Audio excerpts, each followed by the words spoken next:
صدر اوباما کو بھی وائٹ ہاؤس میں اپنی پہلی مدت صدارت کے دوران 3 سال کا عرصہ مکمل نہیں ہوا، لیکن امریکی صدارت کے لیے میدان میں اترنے کے خواہش مند حزب اختلاف کے امیدواروں نے واضح کر دیا ہے کہ ان کے ملک کا اگلا صدارتی انتخاب امریکی معیشت پر کرایا گیا ریفرینڈم ہی ہوگا۔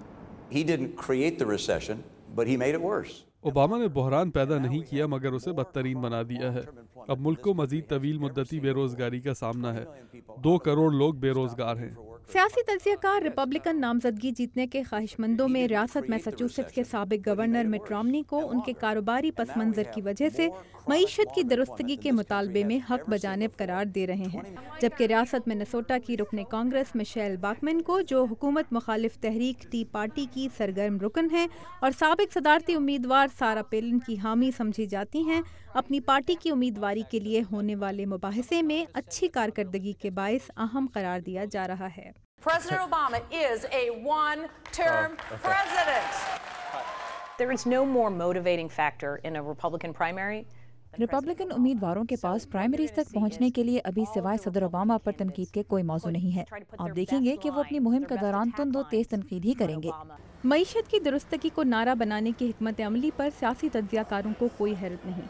ان کا خیال ہے کہ اگلے سال کے صدارتی انتخاب میں معیشت ہی صدر اوباما کی کامیابی کے لیے زبردست چیلنج بن سکتی ہے، جو امریکہ کی تیزی سے بڑھتی ہوئی ہسپانوی نسل آبادی کے دل جیتنے کے لیے اس ہفتے ایک مختصر دورے پر جزیرہ نما پورٹو ریکو گئے، جو ریاستہائے متحدہ امریکہ کا باقاعدہ حصہ تو نہیں ہے، لیکن اگلے سال ہونے والی ایک ووٹنگ کے ذریعے امریکہ کی 51ویں ریاست بن سکتا ہے۔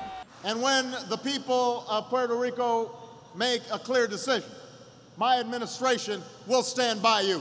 صدر اوباما 1961 میں صدر جان ایف کینیڈی کے دورے کے بعد پورٹو ریکو کا دورہ کرنے والے دوسرے امریکی صدر ہیں۔ We've been trying to make sure that every family ہم کوشش کر رہے ہیں کہ جزیرے پر رہنے والے ہر خاندان کو روزگار ملے، اسی لیے ہمارے معاشی اور صحت کے منصوبوں میں پورٹو ریکو کی مدد کرنا بھی شامل تھا۔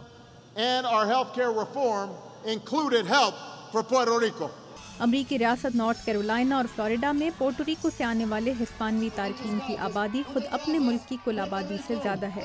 یہی وہ ریاست ہے جو اپنی 9.5% بے روزگاری کے ساتھ امریکہ کے معاشی بحران سے سب سے زیادہ متاثر ہے، اور سیاسی لحاظ سے 2012 کے انتخابات میں صدر اوباما کے لیے انتہائی اہم سمجھی جا رہی ہے۔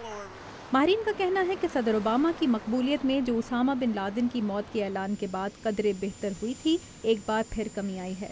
ماہرین کا کہنا ہے کہ ان کے حریفوں کی تعداد میں سابق ریپبلکن صدارتی امیدوار سارا پیلن کے اترنے کے بعد اضافے کے امکانات مزید مضبوط ہوتے دکھائی دے رہے ہیں۔ تابندہ نعیم، اردو VOA، واشنگٹن۔